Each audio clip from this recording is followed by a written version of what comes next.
हमने क्या कहा कि 16 महाजनपदों में सबसे जो बड़ा और शक्तिशाली महाजनपद था वो था मगध। कौन था? मगध। मगध के संस्थापक थे गिरिध्रथ। मगध के संस्थापक कौन थे? गिरिध्रथ। और ये जो गिरिध्रथ थे ये वसु के पुत्र थे और जरासंध के पिता थे। किसके पिता थे? जरासंध थे। वसु के पुत्र और जरासंध के पिता कौन? गिरिध्रथ। तो ये सिर्फ स्थापना किया और इसके बारे में कोई जानकारी नहीं है। उसके बाद सीधा सीधा आता है कि इसमें 3 वंशों ने मुख्य तौर पर शासन किया। हर्यक वंश, शिशुनाग वंश और नंद वंश। हर्यक वंश जो है इसका जो संस्थापक था उसका नाम था बिंबिसार। क्या नाम था? बिंबिसार। बिंबिसार ने 2 नीति अपनाया अपना राज्य विस्तार करने के लिए। एक विवाह की नीति और दूसरा विजय की नीति। मतलब जो कमजोर है उसको जीत लो और जो मजबूत है उसके घर में रिलेशन बना लो, शादी कर लो। ठीक है, ये नीति अपनाया था किसने? बिंबिसार ने। और इसने गिरिध्रथ की हत्या कर दी थी। गिरिध्रथ की हत्या कर दी थी। कौन सा गिरिध्रथ? नहीं, गिरिध्रथ नहीं, वो उसका नाम था अंग का राजा। अंग का राजा या बताया था क्या नाम था उसका? अंग के शासक किसकी हत्या की थी बिंबिसार ने? कर लिखवाए हैं ब्रह्मदत्त। अंग का शासक था ब्रह्मदत्त। क्या नाम था उसका?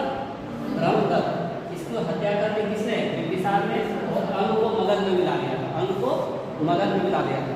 समझ में आया?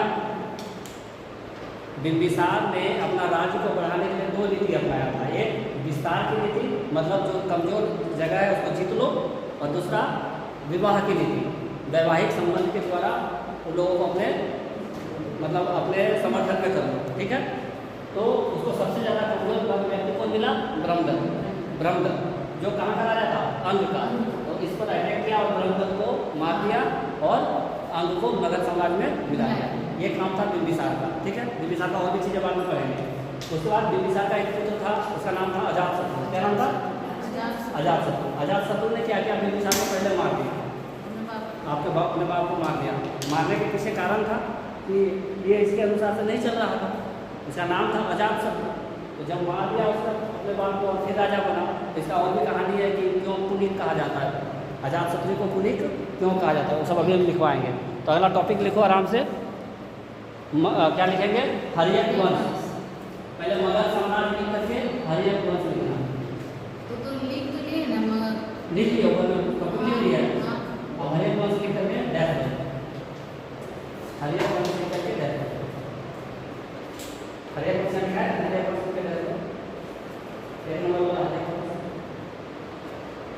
हर्यक वंश में क्या हुआ वो बात करेंगे हम लोग। देखो, हर्यक वंश की स्थापना